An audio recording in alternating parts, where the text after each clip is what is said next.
আমরা স্টার জলসা থেকে আসছি। তোমার ক টাকা বাকি আছে? বাকি নি আমার আর হবে না। আমি এই কথা বলতে চাচ্ছি কি, তুমি এই যে হালকা বাজার বলেছো, কিসের জন্য হালকা বাসটা হচ্ছে?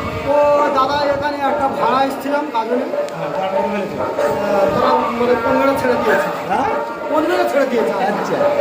তা খুব অনুরোধ করার পরে আসছে টাকা, মানে ওই হালকাটা ভাবে টাকা তুলতে হচ্ছে। আচ্ছা এই একটু আগে এলো 4,500, আচ্ছা আর এখন এসেছে 800। আচ্ছা আর এবারে হয়তো 1,500 টাকা আসতে পারে। আচ্ছা আচ্ছা। হালকাটা হচ্ছে, হালকাটা করে টাকা তুলতে হচ্ছে। আপনার কত টাকা কন্ট্যাক্ট ছিল? আমাদের হয়তো 40,000 টাকা কন্ট্যাক্ট ছিল, তা সবে 16,500 টাকা হয়েছে। ভাই দাঁড়া, হালকাটা সবে 16,500 টাকা উঠেছে। কি করবো যদি আর লোক আসে, আমি কি করবো? মুখে আমার জুতোর বাড়ি না। দাদা ওই যে কমিটি হচ্ছে ওই বলেছিল যে টাকা না দিতে পারলে ও বলেছিল যে তোরা কি খাবি না, ওটা খাওয়ার কথা না, কথাটা আগে ছেড়ে নি। হ্যাঁ, কি বলছে? যে তোরা কি খাবি, মাছের ঝোল, মাংসের ঝোল, পাড়ার ঝোল, কি খাবি? বলে দাদা একটু চাটনি পাঁপড় টাপড় হলে ভালো হতো। বলে চাটনিকে বয়ে নিলাম, কে বড়া চাটনি বয়ে নিলাম না বলে।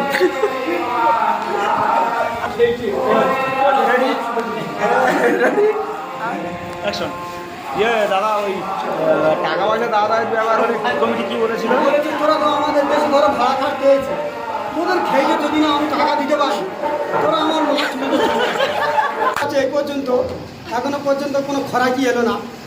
আর খরাকিটা ওরা হালকাটা করতে হবে, হয়তো হাতে হাতে দেবে, ভাত খেতে খেতে বাড়ি যেতে হবে, কিছু করার নেই। দাদা ডাবের বিষয়ে কিছু একটা বলেছিল? ডাব, হ্যাঁ বলে সকাল হলে কত ডাব খাবি, ডাব কেটে দেবে বলেছিল, কিন্তু কেটে দেয়নি। গাছ খুঁজে পায়নি ভাই, ডাব গাছ দেখায়নি এখন পর্যন্ত। ডাব খাওয়ার কথা কিন্তু বলেছে। আচ্ছা, এই একটা কথা বলছি কি, আপনাদের যখন গান হয় না, আপনাদের যখন গান হয় না চলে আজ, সেই সময় আপনি হচ্ছে ওই কোন আসলে নাকি একটু কেজাকের মতন হয়েছিল, যে ভদ্রলোক গান করাতে গেছিল, হ্যাঁ, সে কি বাজিতে কি বলেছে? বাজিয়াদের বলছে তোমাদের 2 থেকে 3টে ছল দিতে বলি, তোমরা 4-5টা ছল কিসের জন্য দিচ্ছে? তোমার ঘরে চলো, তোমার পুষ্টির গান তোমাদের অল্পতে ছাড়বি, তোমাদের রাত 3টে পর্যন্ত ভেজে তোমাদের বাড়ি মেরে দিচ্ছি, চলো।